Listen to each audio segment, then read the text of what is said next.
Student Solution. बिस्मिल्लाहिर्रहमानिर्रहीम। अस्सलामु अलैकुम डियर स्टूडेंट्स, क्या हाल हैं? उम्मीद है आप लोग ठीक होंगे। आज हम 9th क्लास के नेक्स्ट टॉपिक को लेंगे। लास्ट टाइम हमने बात की थी प्रीफिक्सेस और साइंटिफिक नोटेशन की। न्यू बुक जो है नेशनल बुक फाउंडेशन की, इसके अंदर हमारे पास टॉपिक आ रहा है नेक्स्ट स्केलर्स एंड वेक्टर्स। ये ओल्ड बुक में अगर हम देखें तो यूनिट नंबर 2 के अंदर स्केलर्स और वेक्टर क्वांटिटीज़ को डिस्क्राइब किया गया था। न्यू बुक के अंदर ये यूनिट नंबर 1 में आ गए हैं, लेकिन आपने यूनिट नंबर 1 या 2 में हैं, लेकिन ये इम्पोर्टेंट हैं तो ये हमने लाजमी इनको करना है। आज हम इनकी बात करते हैं। स्टूडेंट्स, जैसे आपने लास्ट टाइम फ़िज़िकल क्वांटिटीज़ के बारे में भी बात की थी। फ़िज़िकल क्वांटिटीज़ क्या थी? All measurable quantities are called physical quantities. और फिर फ़िज़िकल क्वांटिटीज़ को हमने दो क्वांटिटीज़ के अंदर डिवाइड किया था, बेस एंड डिराइव क्वांटिटीज़। अब जब हम बेस और डिराइव क्वांटिटीज़ के टेबल को स्टडी करते हैं तो उसके अंदर बहुत सारी क्वांटिटीज़ ऐसी हैं कि जिनको जब हम डिस्क्राइब करना चाहते हैं तो हम सिर्फ उनकी न्यूमेरिक वैल्यू से उनको कम्प्लीटली डिस्क्राइब कर सकते हैं, या उनके प्रॉपर यूनिट के साथ, यानी उनको किसी डायरेक्शन की ज़रूरत नहीं होती। लेकिन बाज़ फ़िज़िकल क्वांटिटीज़ हमारे पास ऐसी हैं जिनको हम वेक्टर्स बोलते हैं, जिनमें डायरेक्शन की ज़रूरत नहीं होगी, हम उनको स्केलर्स बोलेंगे। और जिनमें numeric value, magnitude, proper unit के साथ साथ डायरेक्शन को भी डिस्कस किया जाएगा, लाजमी डिस्क्राइब हम करेंगे, उनको हम वेक्टर्स बोलेंगे। तो सबसे पहले हम स्केलर्स क्या है, वेक्टर्स क्या है, हम स्केलर्स की डेफिनेशन को लेते हैं। स्केलर्स क्या है स्टूडेंट्स? तो फर्स्ट ऑफ ऑल हम स्केलर्स की बात करते हैं। स्केलर्स कौन सी क्वांटिटीज़ हैं? Those physical quantities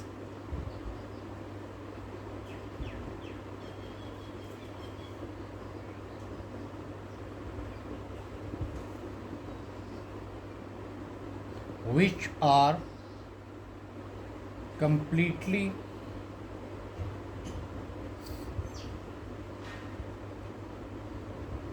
described by their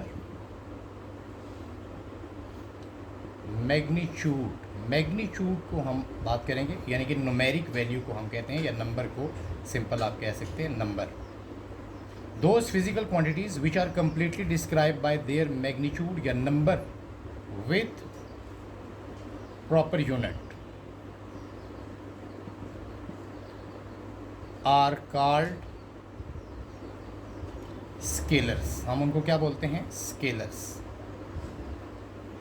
अब अगर हम फिज़िकल क्वांटिटीज़ के अंदर स्केलर्स की एग्जांपल को देखें तो जैसे फॉर एग्जांपल फिज़िकल क्वांटिटीज़ के अंदर हमने लेंथ,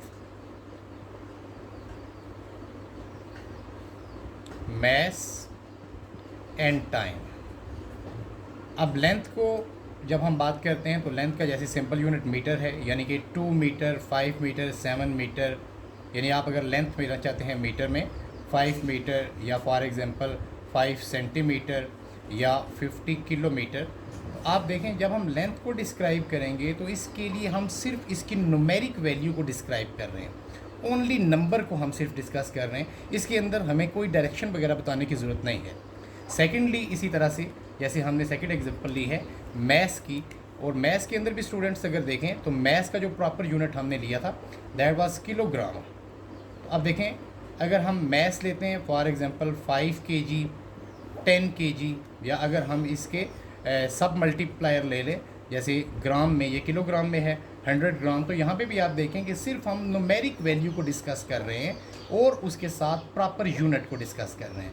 जैसा कि स्केलर की डेफिनेशन में हमने बात की है कि those physical quantities which are completely describe by their magnitude, यानी सिर्फ नंबर आपने बताना है इनको डिस्क्राइब करने के लिए, और उसके साथ प्रॉपर यूनिट। अभी देखें, लेंथ के अंदर जो प्रॉपर यूनिट है दैट इज़ मीटर, और इसके अंदर किलोग्राम या ग्राम। सेम इसी तरह से अगर हम टाइम लेते हैं फॉर एग्जांपल 5 सेकंड हम ले लें, जो सेकंड स्टैंडर्ड यूनिट है। फिर इसी तरह से 10 अगर मिनट्स में आप लेना चाहते हैं तो यहाँ पर भी आप देखें कि ये प्रॉपर यूनिट है इसका, सेकंड्स। और ये क्या है? ये इसकी न्यूमेरिक वैल्यू है। तो students, so those physical quantities which can be completely describe by their magnitude and proper unit, by their number and proper unit are called scalars. अब स्टूडेंट्स, अभी हम बात करते हैं वेक्टर्स की। जैसा स्केलर्स दोज फिज़िकल क्वांटिटी जिनको हमने कम्प्लीटली डिस्क्राइब किया था सिर्फ मैग्नीट्यूड के साथ या उनके प्रॉपर यूनिट के साथ। अब हम बात करते हैं वेक्टर्स की। तो सबसे पहले वेक्टर्स की डेफिनेशन लेते हैं। जैसा कि मैंने आपको बताया कि वेक्टर्स को जब हम डिस्क्राइब करेंगे तो हम दो चीज़ों को, यानी कि प्रॉपर यूनिट के साथ नंबर के अलावा डायरेक्शन को भी हमने इसके अंदर डिस्कस करना है। तो इसकी प्रॉपर डेफिनेशन जो हमारे पास है, that is those physical quantities which are completely described by their, यहाँ पे गौर करेंगे कि by their magnitude,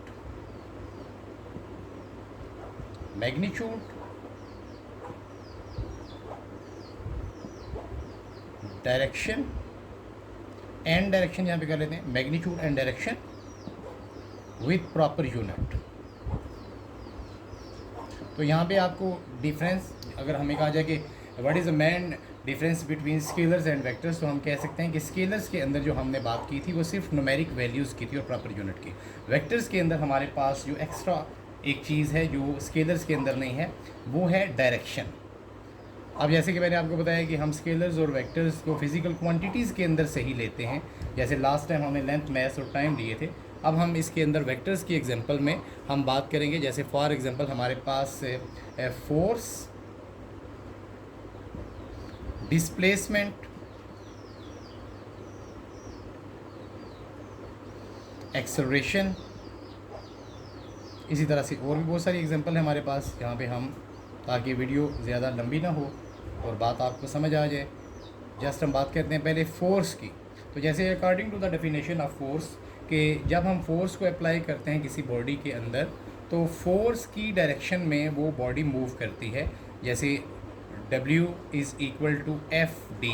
तो यहाँ पे स्टूडेंट्स देखें कि वर्क जब हम करते हैं किसी ऑब्जेक्ट के ऊपर, वर्क डन कब होता है कि जब आप फोर्स लगाते हैं, फोर्स की डायरेक्शन में वो बॉडी मूव करती है। जैसे आप फोर्स लगाएंगे फॉर एग्जांपल लेफ़्ट साइड पे लगाएं, राइट साइड पे, जैसे अमूमन आपने देखा है गेट्स होते हैं, जैसे ग्लास डोर होते हैं, वहाँ पे पुल या पुश लिखा होता है। तो अगर आप पुल करेंगे तो वो पुल होगा, अगर पुश करेंगे तो वह ऐसे आगे की तरफ आप उसको धकेलेंगे। इसका मतलब है फोर्स के अंदर देखें। अब फोर्स का प्रॉपर यूनिट क्या है? फोर्स का जो यूनिट है वो है न्यूटन। अब यहाँ पे हम बात करेंगे कि देखें, अगर हम फोर्स लगा रहे हैं, किसी टेबल को आगे या पीछे घसीट रहे हैं या किसी गाड़ी को धक्का लगा रहे हैं, किसी जगह पे भी हम फोर्स लगा रहे हैं, तो जैसे हम कहते हैं फॉर एग्जांपल 50 न्यूटन की फ़ोर्स हमने लगाई है। अगर हम 50 न्यूटन की फ़ोर्स लगाएंगे तो जिस तरफ हम फोर्स लगाएंगे उस तरफ वो बॉडी मूव करेगी। ये जो हम बात कर रहे हैं कि उस तरफ मूव करेगी, इस तरफ को हम किससे शो करते हैं? डायरेक्शन से। ये क्या है हमारे पास? डायरेक्शन। अब देखें जैसे डेफिनेशन के अंदर हम जाएंगे तो कम्प्लीटली डिस्क्राइब बाय, यानी कि वेक्टर्स की बात कर रहे हैं, मैग्नीट्यूड और डायरेक्शन विद प्रॉपर यूनिट। तो यहाँ पे देखें ये मैग्नीट्यूड है हमारे पास, ये प्रॉपर यूनिट है और ये साथ डायरेक्शन है। सेम इसी तरह से अगर हम डिस्प्लेसमेंट की बात करें, जैसे डिस्टेंस और डिस्प्लेसमेंट क्या होते हैं, जैसे A और B दो पॉइंट हैं, अगर हम इनके दरमियान में A से B इस तरह से ट्रेवल करते हैं, ये हमारे पास सिंपल डिस्टेंस हो जाएगा। लेकिन अगर बिल्कुल हम शॉर्टकट जाते हैं A से B की तरफ, ऐसे बिल्कुल एक सीधा रास्ता लेते हैं, तो उसको हम क्या बोलेंगे? डिस्प्लेसमेंट। तो आप देखें इसके अंदर आपको डायरेक्शन नज़र आ रही है, इसके अंदर आपको डायरेक्शन नज़र आ रही है, यानी कि डिस्प्लेसमेंट को भी जब हम लेंगे, डिस्प्लेसमेंट स्टूडेंट्स याद रखिएगा, ये जैसे लेंथ का यूनिट है हमारे पास मीटर, डिस्प्लेसमेंट को भी या डिस्टेंस को भी हम मीटर में लेते हैं। लेकिन मेन डिफरेंस जो है डिस्टेंस का और डिस्प्लेसमेंट का वो ये है कि जो डिस्टेंस है that is total length between two points, यानी ए और बी के दरमियान में जो टोटल लेंथ होगी। लेकिन अगर डिस्प्लेसमेंट की बात करेंगे वो शॉर्टकट होगा। जब आप शॉर्टकट करेंगे, the shortest length between two points that is called displacement, और ये सीधा हो जाएगा और इसके अंदर एक डायरेक्शन भी आ जाएगी। तो हम कहेंगे कि डिस्प्लेसमेंट भी दो पॉइंट के दरमियान में जो होगा वो भी एक वेक्टर क्वांटिटी है। जैसे फॉर एग्जांपल 5 मीटर हम ले रहे हैं या 20 सेंटीमीटर ले रहे हैं, तो यहाँ पे देखें ये प्रॉपर यूनिट भी है और ये, और साथ एक डायरेक्शन भी हमारे पास आएगी। लास्ट हम बात करते हैं एक्सेलरेशन की। तो एक्सेलरेशन भी स्टूडेंट्स एक वेक्टर क्वांटिटी है। जैसा कि हमारे पास एक कॉन्सेप्चुअल टाइप क्वेश्चंस भी होता है कि अगर एक कार फॉर एग्जांपल मूव कर रही है लेफ़्ट साइड पे, यानी कि वो इस साइड पे जा रही है, अगर राइट साइड पे जा रही है, तो इसका एक्सेलरेशन लेफ़्ट पे कब होगा?